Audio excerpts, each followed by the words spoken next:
and then they're going to form kind of a roundtable discussion. And it'll just be like, you know, a casual, Mike will run it, but it'll just be casual questions and answers. They might ask questions of you, Mike might ask questions of them, whatever. Okay, great. Sounds great.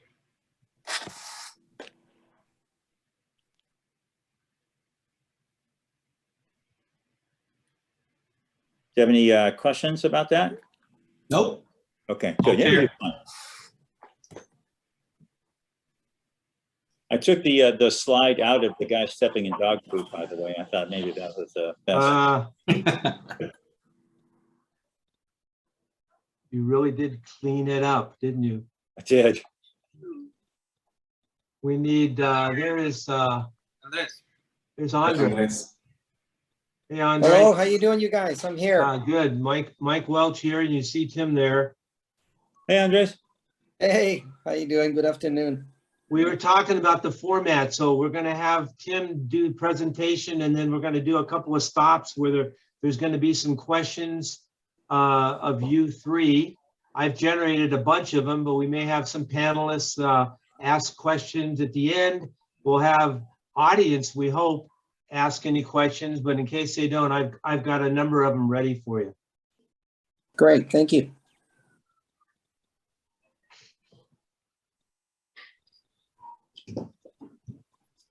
Dr. Morris, were you expecting anyone else as panelists right now? I think these are the stars of the show right here. So I think that whenever you're ready to go, I'm ready to go. Okay, so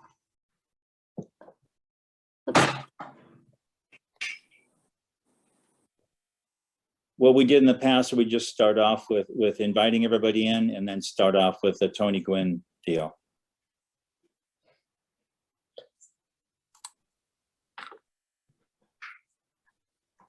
I forgot I should wear my tie. It's always hard to dress more fashionable than Tim here. I know. Very hard. I'll go through my collection and lend you guys some ties. I'll show you what I am too. Not to feel bad, I tried to imitate Pablo, so, you know. Andres is wearing scrubs too, so we're all busy. That makes me feel better. Yeah. Nice. You guys have busy days today? Oh, yeah. Well, it's still going on. Yeah. Pablo and I have to finish consultation after this. Oh my God. Oh, I'm sorry. I hope you squeeze some dinner in there somewhere. That's actually how they roll down there. They show up in the morning, round in the hospital, see all the COVID patients in the hospital. Then they, take a, get a drink of water, and then they go into their other jobs where they work a full day of consultation in their other jobs. Wow. Yeah, I'm crazy. Wow, wow. It makes for a long day. Yeah. It's true. So I usually roll out of bed about 9-ish, maybe show up to work, do a couple of these, and then by lunch I'm home, You're out of there. Yeah. That's not a long day for you. Yeah, me too.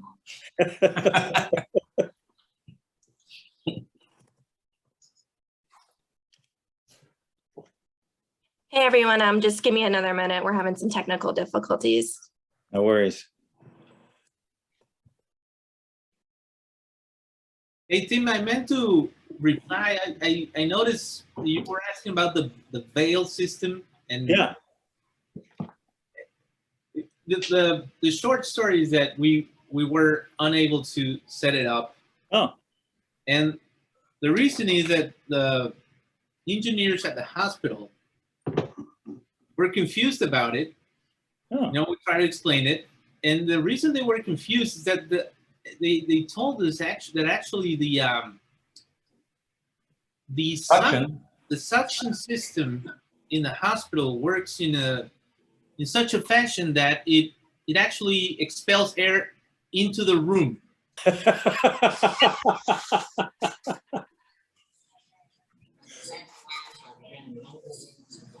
That's good, but we can't hear him.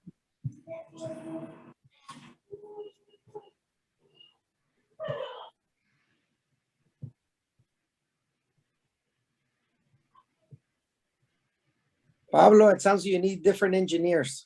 Yeah, we need a different hospital. Well, that's, All right, one more time, guys. There you go. The American Lung Association has been saving lives by preventing lung disease and promoting lung health in our local communities for more than 100 years. And today, achieving health equity is at the core of everything we do.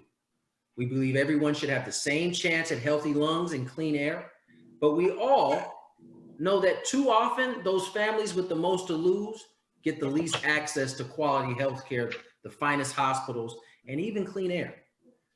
This is one reason we've launched Community Connections, free, interactive conversation with San Diego healthcare professionals and medical experts on the health topics most affecting our communities. My fellow board member, Dr. Tim Morris of UCSD, likes to call them dinners with doctors. For more information about weekly topics and more, please visit lung.org/events. I hope to see you there. Well, thank you, Tony, and welcome everyone. My name is Tim Morris. I am a lung doctor at the University of California, San Diego, and I am chair of something called the Mission Committee. And the Mission Committee is a group of volunteers that work at the service of the local lung association affiliate. And what we do is we try to put their resources into operation to maximize the benefit to the San Diego community. So we're made up of doctors and nurses and respiratory therapists and public relations people and environmentalists and all kinds of different participants. And one of our ideas was to generate this series where we would be able to talk to you directly about items that we think are of high importance to you. And of course, recently with the COVID pandemic, we've been having a major focus on that. Today, I'm actually going to be one of the presenters here. So I asked my friend and colleague, Dr. Mike Welsh, to take over my typical jobs as host. So I'll hand over things to Dr. Welsh. Well, thank you, Tim, and welcome all of you to the American Lung Association Community Connections. And this is the first in a series of weekly talks covering various aspects of lung health. It'll include COVID and smoking and the effects of fire, forest fire, et cetera. And the list of the talks and topics are found on the American Lung Association website. And I ask you to go there to be able to plan ahead the topics that are of interest of you. It'll be weekly. It'll occur between 5 and 6 p.m. And this whole series has been made possible by the Burr Heart and Lung Clinic at Sharp Grossmont Hospital and the San Diego Foundation. So this is the first in the series, and it's our first dinner with the doctor tonight. And it's kind of a special treat. It's an amazing medical story you're going to be hearing that you'll be impressed with. We're going to hear about a remarkable cooperative project between UCSD Medical Center, spearheaded by Dr. Morris, our presenter tonight, and the Hospital General Tijuana. And this is a story of the battle that has been occurring with severe COVID in Tijuana. Now, along with Dr. Morris, we're fortunate to have three very important physicians who have been intimately involved with this project, and they're going to be giving their commentary about their experience. We have Dr. Andre Smith, who is a Sharp Chula Vista ER doctor and medical director of the Tijuana Red Cross, and he was instrumental in helping UCSD put this project together.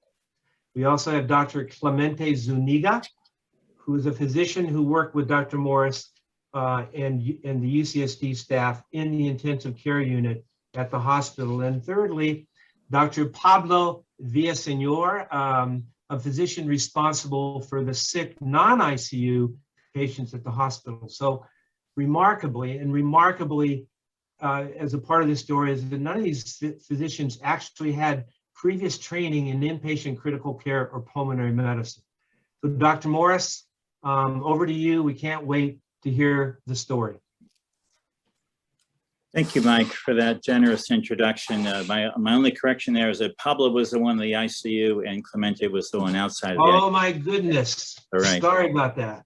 So I entitled my talk Los Amigos en los Tiempos de COVID, with apologies to the author of Love in the Time of Cholera, because I think that really encapsulates the theme of what happened with us down in Mexico. So I'm going to set the stage just with some epidemiological information about what happened in Tijuana prior to our collaboration. And so this is a bit of a timeline. This is early 2020.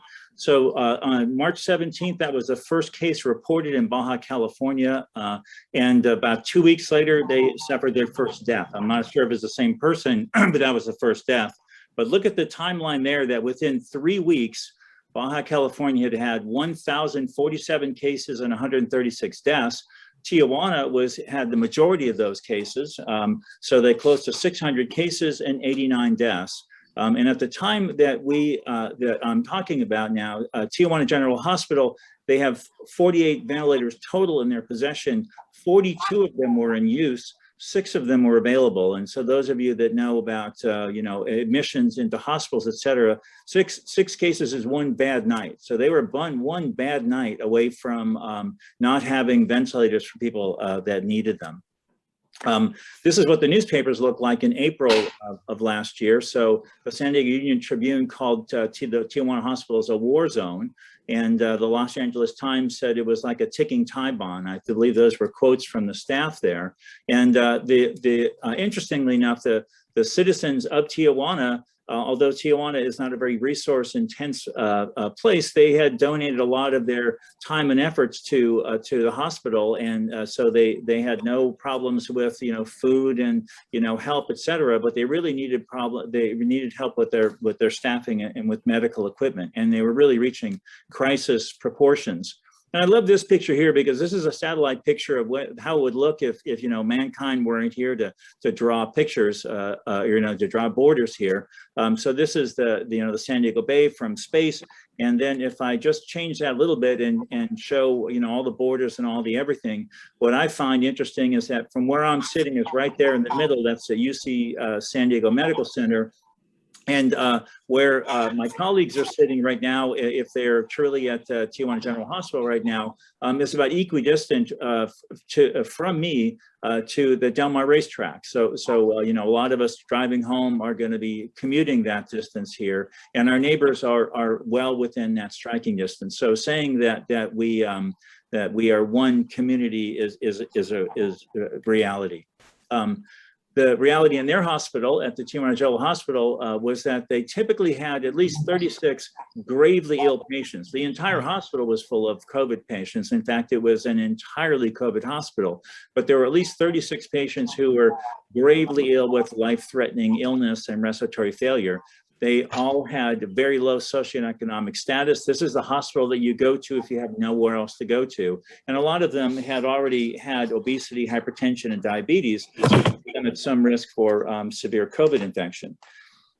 The facility itself had converted all of its wards to red zones. So in most hospitals up in San Diego, a room would be a red zone, and then people would, be okay outside of it, and then they dressed up and put their PPE on to go inside the room. But there was the entire ward was like that. So once you walked in, you were there for the duration. They have mechanical ventilators of different types and sources. And they had bedside monitors and chest x-rays and laboratories, but it was a bit problematic because they didn't have enough of all of those things. And so they really had to kind of ration them with the people who needed them. And to say that there was a high demand for a physician staff was an incredible understatement. I mean, the people there had gone from their private outpatient practices to working into one of the most intensive ICUs with some of the sickest patients really in the world. This is a picture of the COVID unit, and this was newly created. In fact, when I was there the first time, they were just building this thing. They were putting those tubes in to try to vent things to the outside, and trying to arrange this whole place so that it could be they could care for sick patients. And you can see this room here had 6 patients and 6 beds in it, and that's a typical position for these rooms. So let me stop there, Mike.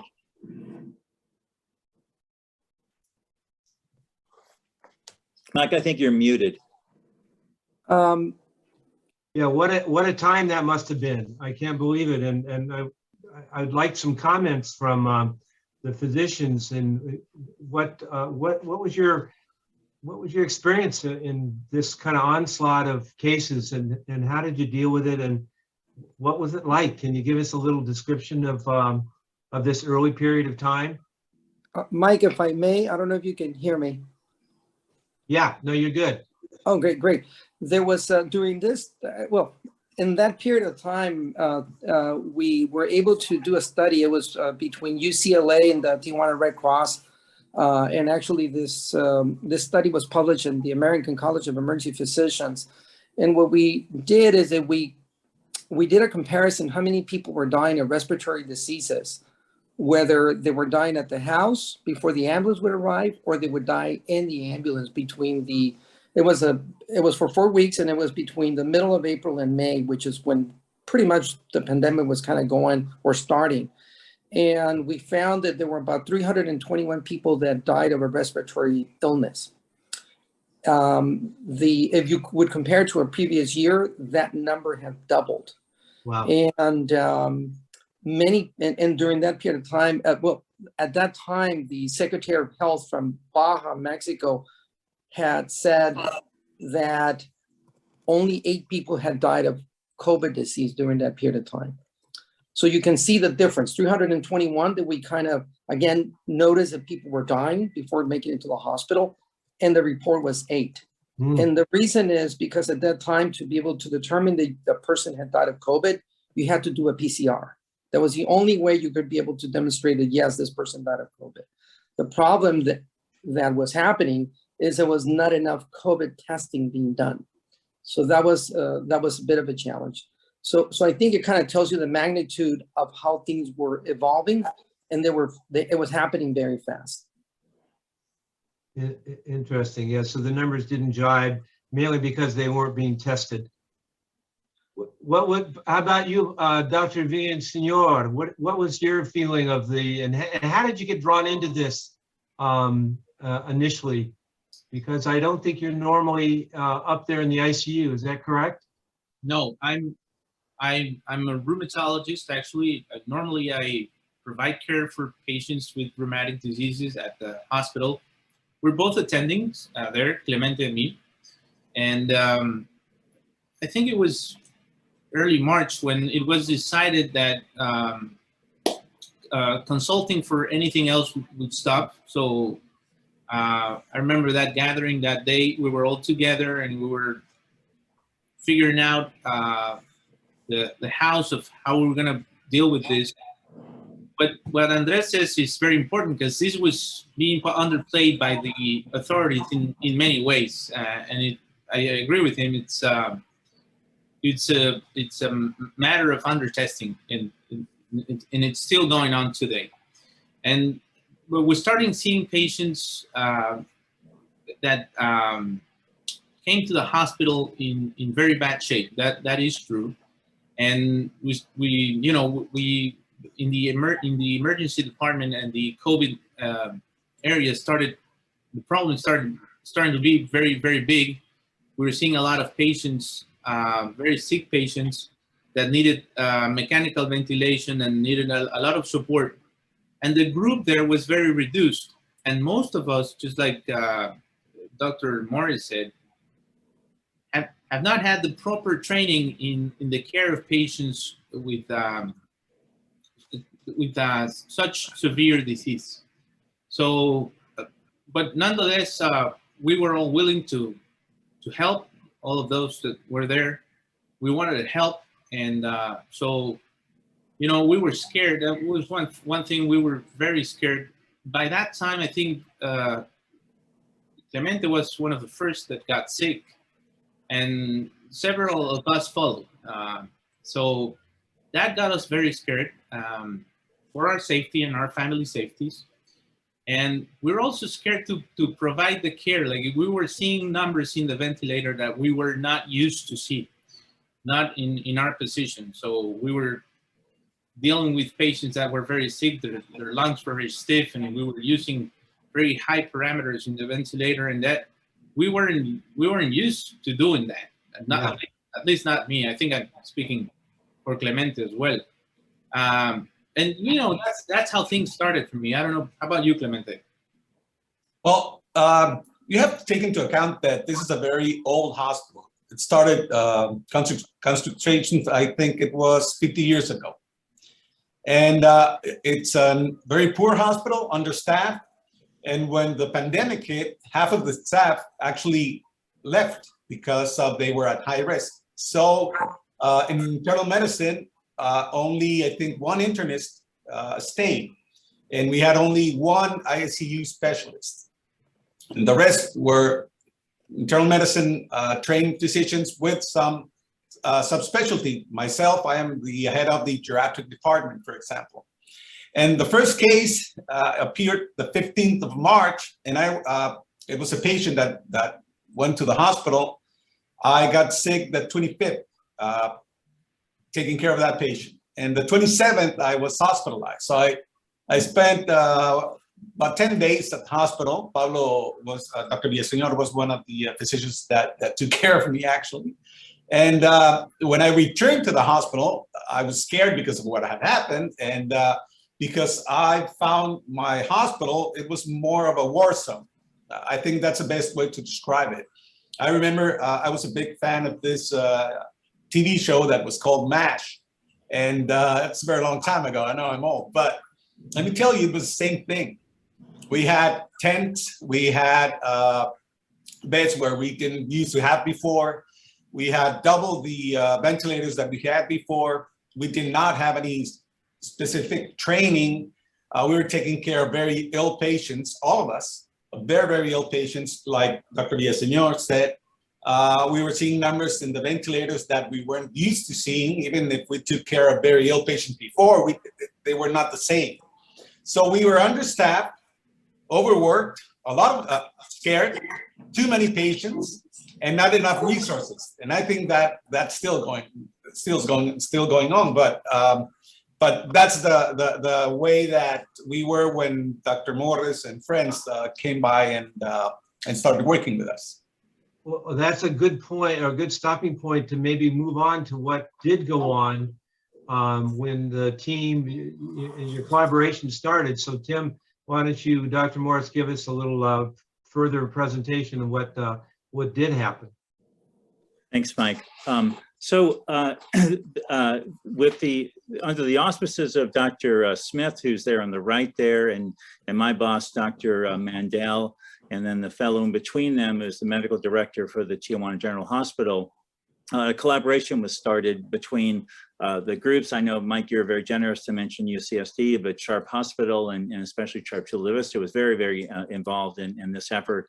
And so was the Lions Club, and they arranged, number one, a rather massive equipment donation of monitors and humidification devices, et cetera. And so there they are with this giant pile of equipment that came down and was very, very much needed. But I think in addition to the monitors and the ultrasound machine and the humidifiers, et cetera, what they really, what we all thought together would be a good thing is to have us actually work together. And we set up some goals to apply very modern respiratory care technology, the types of things that we do upstairs in our ICU every day, and apply them to that very, very sick population with few resources. And then this is important to let the doctors and the nurses and the therapists know that they weren't alone, that we were in this together, and that border is just a line, and we were going to work together to try to help people. We sat down and came up with some overall goals about what we could do to try to improve practice, and we relied on these three basic quality improvement strategies. One is to change how a ventilator works so that you can protect the lungs a little bit, keep it for the ventilator from kind of ripping the alveoli open. Number two is a very focused way of trying to come off of the ventilator, liberation from ventilation according to a schedule. And then the third one, interestingly, is just changing a body position around so that you maximize the efficacy of the ventilator and how it gets oxygen into the body by putting people, for the most part, so that they're prone, so they're belly down rather than belly up. And those three things have been shown to save lives. And so our collaboration actually focused on those three things, and then added a fourth one about a bit of an organization of care. So here we are after a good deal of talk and planning, and this is the very first day. Here I am standing with one foot in the US and the other in Mexico. Notice, by the way, that the graffiti is all on the US side and not on the Mexico side, just saying. This is the hospital. Dr. Smith was kind enough to arrange transportation for us from the border all the way to the hospital. I got this off of Google Maps, and this is pretty much how it looked, with the difference that typically there were armed guards standing there because it really was a war zone, so that there were guards there with automatic weapons. And also it was rather heartbreaking that there was a giant crowd of people over there on the left, of families waiting for the news, because they couldn't go in and see their loved ones. So they would all stand around out there, and when rounds were done, then people would either call them or come out and tell them whether their relatives how they had done, and sometimes they hadn't done well. And it was quite heartbreaking to see this crowd, and some had to go home sad every day. Here we are. This is actually my first day, and this was we were incredibly welcomed into this group, and I felt a part of the thing from the get-go. And we were working side by side. So those are patient lists in front of us all. And our daily routine was that we would meet someplace either at the border or at Sharp Chula Vista. And either way, Dr. Smith would make sure that we got to where we were going to go. We would there was usually a team of doctors, nurses, and respiratory therapists. The docs would split off and round with the Tijuana docs on their 30 or 36 patients there, and the nurses and the respiratory therapists would focus more on the staff, the other staff, ancillary staff. We'd separate out, and then we'd all return together. So these are all the doctors that were involved. You can see there was a very big list of people that went down and helped out. It really took a giant team to be able to accomplish this. And what the doctors focused on were these priorities, the lung protective strategies, and the liberation from mechanical ventilator. And we worked like literally shoulder to shoulder with people. So there's Pablo, you can recognize. He looks a lot more handsome in this picture than on the Zoom meeting, but there he is. And then there's this tall guy next to him.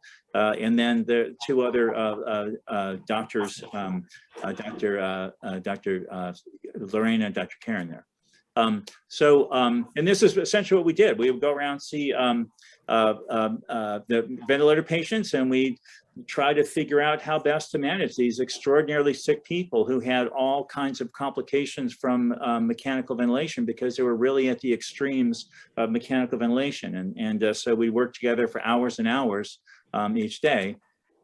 The body positioning to enhance survival, that was actually the purview of the nurses. And I have to say that that is a life-saving maneuver. And this is the entire team that put that all together to go down and help them do that. Some of it in teaching them, and some of it in actually doing things with them. And so here's just a small smattering of all the nurses and respiratory therapists that went down to the hospital there. And here they are in action, and they've organized a team and I have to say, did this expertly of moving patients from the supine, face up position to the prone position without losing the airway, without IVs coming out, et cetera. And you can see here that the person in this instance who was leading the group and commanding them was also Pablo there. And you can see him in his, command position there, which I love.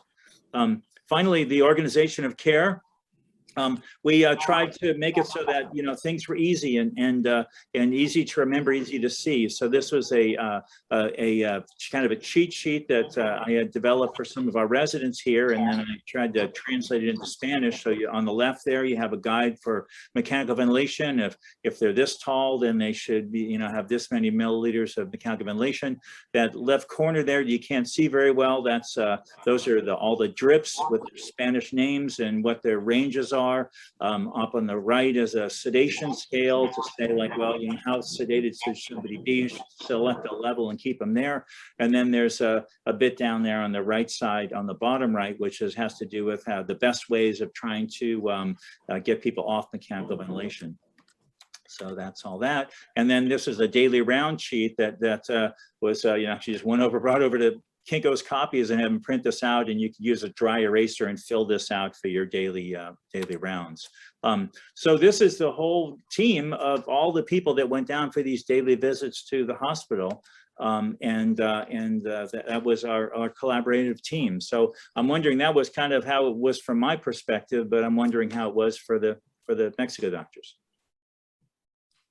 Yeah, if any of you comment, please, on your on what you remember of the experience with this collaboration. Sure. If I may, I can make a comment of a couple of things. One, during this time, Cruz Roja is in charge of the ambulance care for the city of Tijuana. And when things were getting very rough, meaning that we were getting a lot of cases, we were getting calls from people with respiratory illnesses. And when we would visit them, they were so sick that they needed to be transported to the hospital. There was a spread throughout the community that if you go to the hospital, you're going to die. So many people, despite that they were very hypoxic, they couldn't breathe, they were reluctant to go. And unfortunately, many people died at their home. And that was one of the things that we were seeing during, when things are very rough. The other thing that I would say, which is not related to this, I'm the I work at a hospital in San Diego, which is Chula Vista, which is the closest to the border. And during this time, we were very worried about what was happening in our community, because it's basically the majority is Latino. It's a Latino community. And as you know, that we were one of the ethnic groups that was greatly hit with COVID disease. And during this time, we were very busy, but there was always a concern of what's happening south of the border, meaning the medical community was curious and worried, like, if things are bad with us, how is it over there? Is there anything that we can do to help? And that's one of the things that I always saw, again, of the San Diego community. They're worried about how they could be able to collaborate and help, or continue help with Tijuana in particular. Interesting. Well, if I may, I think, to me, it was so important to have you guys there. Once you got there, it meant a lot to me. The morale was very, very low when you guys got there. We were having a huge toll of death with patients, and it was so little that we thought we could do for them. Just like that rumor that spread about dying when you go to the hospital, that also happened in the hospital when patients were getting sick. When you were talking to them about intubating them, they were reluctant to accept intubation, because that to them meant that they were going to die. And so once you got there, Tim, for example, you made it easy for us to work with these patients. At least me, I lost some of the fears that I had in treating them. You showed us the intricacies of mechanical ventilation in these patients with ARDS. You showed us not to fear pronation, for example. You showed how we were pronating, but that was not the fact initially in the pandemic. We were scared of pronating patients, and the nurses from UCSD and you guys came and you showed us that it's actually not such a risky procedure or difficult procedure to be done. And now, I mean, you can come to the hospital and you see how we do it. It's something that we do so easily. And that was in part, that was the confidence that you provided to us. One of the things, I don't know if you're going to talk about it, but remember how we early in the morning, one of the first duties was to see which patients needed a tube exchange. As I'll try to explain you. I don't know if you can show that picture of the ventilators, but up to that point, none of our 40-something ventilators had an active humidification system. So the ETTs will get clogged with secretions, and no matter our efforts to aspirate them, they would get clogged. So early in the morning, one of the first things we had to do is see who needed to have a tube exchange. And I don't know if you're going to talk about this, Tim, but the team worked very hard to look. There's no humidification system. It's just tubes from the ventilator to the patient. And team worked so hard to get the equipment necessary to set those humidification systems, and that really changed things a lot for patients and for us, of course. Once I talked to Tim in the morning, that afternoon I would go back to the textbook, and you really made me want to read about the pulmonary physiology. Even it's not really my thing. I went back and went to the textbooks and read about pulmonary physiology and mechanical ventilations and PEEP and all the things that you taught us with great care. So I think it changed a lot of things to most of us. Just being there and being sympathetic with our problems. I think that was a huge difference. Yeah, I think Pablo forgets the first day that you guys came into the hospital. I remember you, Dr. Mandel, coming in, and I think we had spoken before once. And I told Pablo and Dr. Silva, Carla Silva, who's also there in the picture with you guys, that you guys were coming and that we were going to start a collaboration. And everybody had, morale was so low that everybody was very septic. I remember Pablo saying, well, what are they going to do here? And they're just going to be in the way of us taking care of patients. So I had to convince them that this was not going to be true, and I'm glad I did. Because what Pablo says is it's true. I think when you guys came and started actually teaching us how to do things and how to take care of these patients, and we had to go back to the books and started reading again and started, we had to learn in a couple of weeks what, a lot of other physicians have much more time to do. So we had to learn pretty fast. We had to cooperate between us. We had to take care of patients 24/7, and we actually the workload that we had, we didn't feel it. We started to work better. We started to see results right away, and I think that was very important. I think the main word that comes to mind is confidence. We started having confidence in ourselves, and the fact that we could actually save patients, because patients' fears of getting intubated were real. I mean, almost all the patients that went to the mechanical ventilation back then died. And after that, things changed, and then things changed for the better. And I think that they have been getting a little bit better as time goes by. And if we had everything that we need to work with, I think things would be even more, much more better for the patients that we take care of. Wow.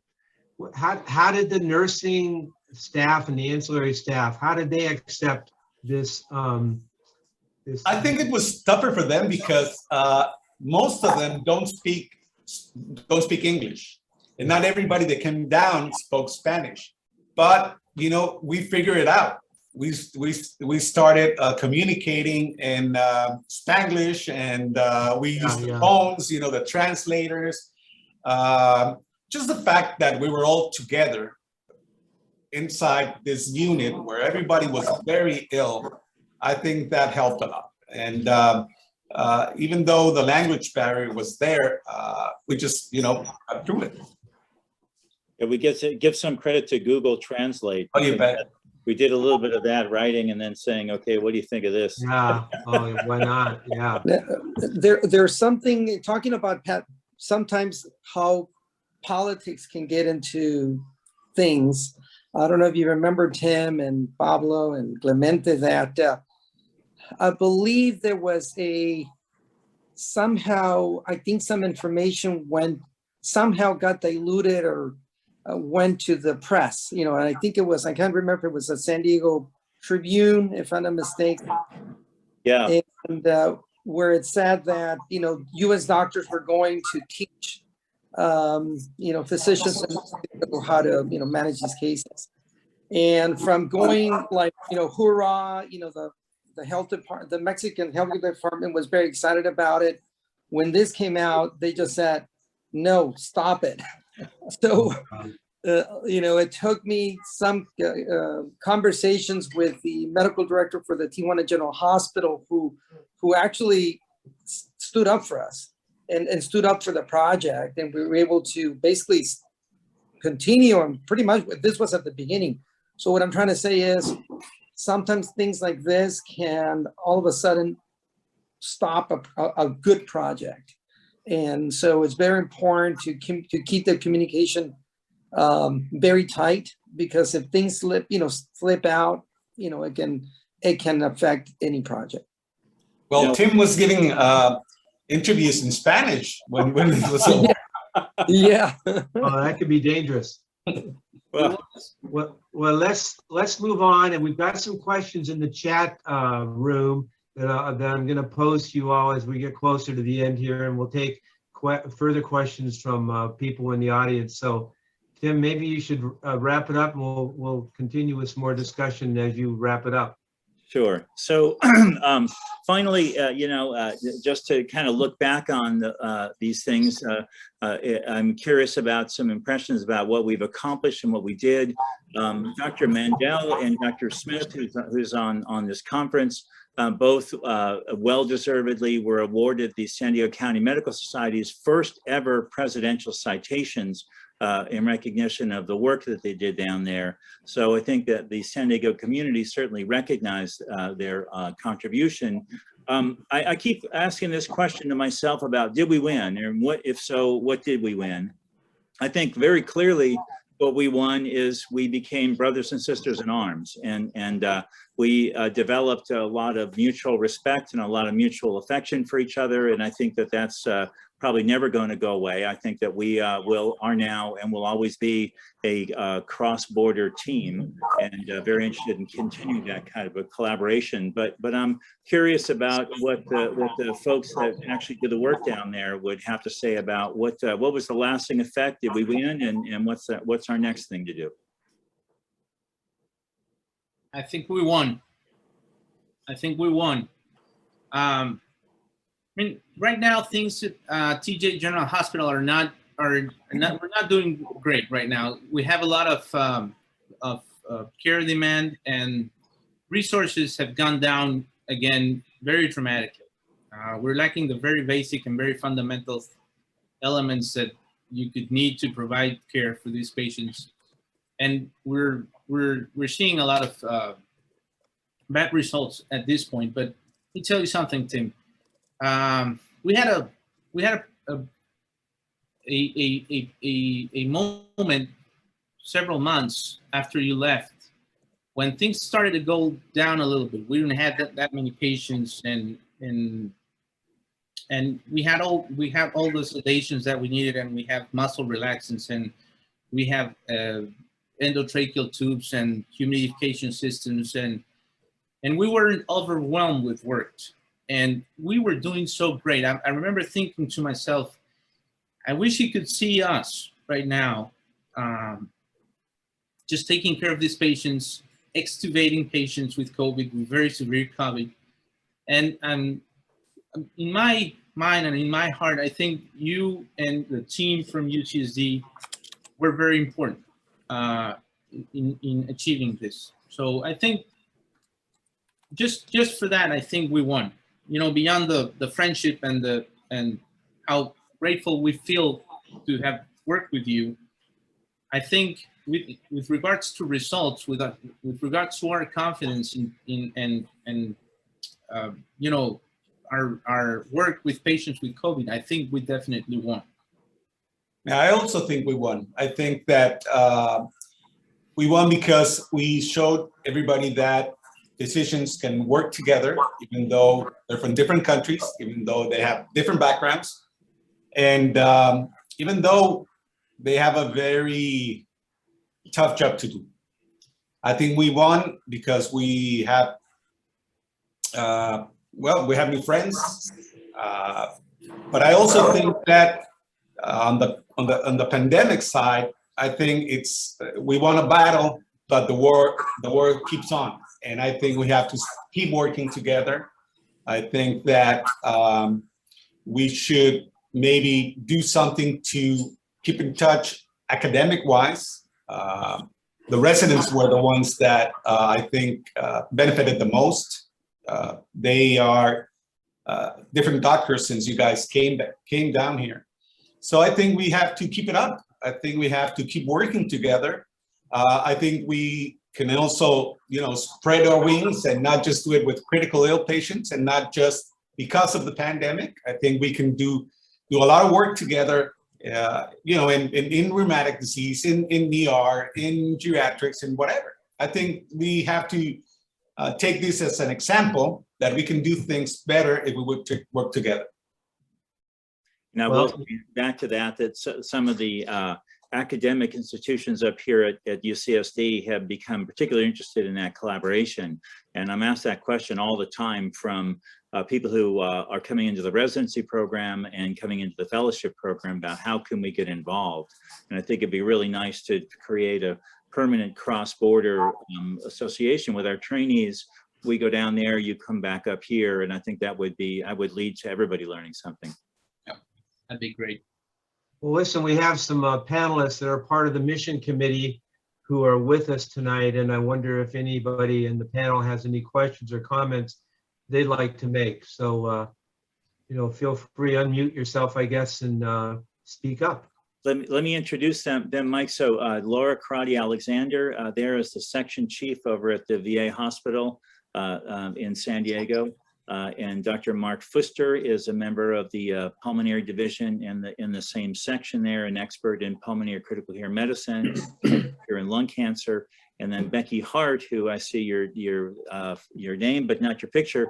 Becky Hart is a nurse who has a specialty in public health and maintaining wellness. Hi, Becky. Well, this is so stimulating and makes me think of what we can do in the future and extend this kind of collaboration. So I'm just curious to know what do any of you, either the physicians or the panelists, have any ideas of where we can take this next and work on and build upon what we have already started here? Any feelings on that? I feel like it's always an inspiration to hear about this story, and you guys tell it so well and you make it sound so easy. And so I really think that you guys are probably best placed to decide where to go from here because you've experienced it and you've seen what works. I had sort of like a backup question of, you know, if you had to go back in time, you know, is there anything that would have made it go smoother or better? Because it just sounds like it went so well. Yeah, it's a good question. I think it went so well because of Tim. Tim is such an easygoing guy. It was so easy to approach him. Sure, the language barrier is always a problem, but he made it so easy. And I told him once, and I say it again, he cleared the path for everyone else. He was the first there, and you know, he created a great rapport with just about everyone who was working there, even though some of them weren't able to understand him. But he was, you know, if you know Tim, you know he's such an easygoing guy, and it really made it easy for everyone else to do it. I think it was smooth. We were, you know, Clemente is right. I had my doubts. I was dubious initially. I mean, what are they doing here? You know, because I have a lot of work to do, okay, with these patients, and I don't want to be entertaining our guests, and you know what? But no, I mean, right from the beginning, he suited up. He suited up just like we did, and with his mask and his goggles, and just how we did, and right away he started working, and just provided. One thing is very important thing is that I remember you must remember this, Clemente. Tim looked at a patient with us, looked at the parameters, right, in the ventilator, look at the patient, and then he would come with suggestions. He goes, so I suggest that we do this and change this, okay? He never changed things himself. He never moved the ventilator. And I think initially I thought, this guy is probably amongst the most knowledgeable men in pulmonary physiology and mechanical ventilation that there are in the world. And he's not telling me, he's suggesting. And then he would pause just to see what my feedback is to whatever suggestion he made, right? And I think that's the stuff great guys are made of. Because, Tim, I remember telling him, whatever you think we need to do, let's just do it, because you're the expert. But again, it was so easy to talk to him. And I think that was instrumental. I don't know who planned this, but having Tim in the front, I think that was a great thing to do. I think that's the main thing, leadership. I think that's the most important thing, and Tim has it and applied it. And I think we knew that things were getting better when Tim had less commentaries after seeing a patient than when he got there. So I think we did a good job, and we are very thankful, not just to Tim, but to everybody in UCSD for the collaboration, and we're in your debt. Thank you. I think another really nice, it's really commendable, and I think it's one of these phenomenon of where something hit very quickly and was a bomb, and if you can quickly not just hand a fish over, but teach someone to fish, that was done quickly and with some confidence. And I think the challenge now, it seems that kind of circling back to Laura's question, I think it's kind of interesting when things aren't another bomb, but sort of come and go, and it keeps threatening with new variants or things like that, where the efforts have to step up. But people have gotten kind of trained to pull themselves together internally. That's part of the teaching that keeps going, and not only the collaboration that's great to continue with us, but it was a question that actually originally I was wondering is how all this nursing and other people at the front lines just gather so quickly, and where you can get them from, and how you can change that so quickly during the bomb. And now I guess as there's threats in the future, it just makes you kind of wonder how you can keep that sort of ready to go, sort of to open up very quickly and accommodate 20% increases and then back down or things like that. And it's just really, I congratulate the start, because it made it all capable of doing that from here. But that's one of the challenges, I guess. So Mark, thank you for saying the thing about the nurses, because I think that nursing and respiratory care are areas where, frankly, that there's a lot of room for growth there. That I think that those professions have really matured on this side of the border, where, if you walk in and you say, I'm going to do this or that, the nurse has something to say back to you, and sometimes they'll say, I don't think that's going to work, and they'll have good reasons why, et cetera. And the respiratory therapist will say, I'm looking at your ventilated patient, you're using this mode. I don't think it's working. Let's do this other thing, And I got the impression that the nurses and the therapists in Mexico didn't really feel like, empowered to do that yet, and I think that it would be helpful to have them be in that position. It's I agree with you, Tim, but it's also a different way of the way it's practiced. For example, I believe like in England, it's very similar to that as well, where the physician, the nurse won't be able to do anything until the doctor will tell them what to do. And that's the system right now that I think in Mexico somewhat has. I think it's going through its process of change. And I think what I see from is, again, two aspects. I agree. I think we won. Definitely, I can tell you that I've always been involved with the border. And, I've been here in San Diego for about 20 years in practice. And there was some interest from the San Diego physicians or the San Diego medical community, nurses, to kind of like, oh, how is medicine practice in Tijuana, which is a few miles down south. And with the pandemic, all of a sudden, because of the media, that we were, that there was a group of physicians volunteering from San Diego to Tijuana. All of a sudden, a lot of doctors in San Diego and nurses wanted to know what's going on with Tijuana. How can we help? What can we do? So, and now I still see it where I think things turned around. The San Diego Medical Society has a big interest now in terms of how they could be able to collaborate. And that, to me, that's the big win about having two medical societies that now are saying, okay, we've been curious to kind of know each other. Now let's find a way to work together. And that's what I see as a big win. Well said, Andre. Very well said. Well, any other comments, questions? Well, maybe the hour is up, and I want to thank you all for telling a very heartwarming story and description of a great project that I hope is just the beginning of future collaboration. I know the American Lung Association would like to see that happen. I know Dr. Morris, who's talked to me about his experience, certainly has ideas as well for moving forward. And I'm amazed. I mean, I'm just totally impressed at what happened, and you all should be very proud of what did happen. So thank you again for a very enlightening 1 hour time with learning about something that I think all of us will never forget. So thank you very much. Thank you. Thank you for the invitation. It was great. Good night, guys. Good night. Bye, Mike.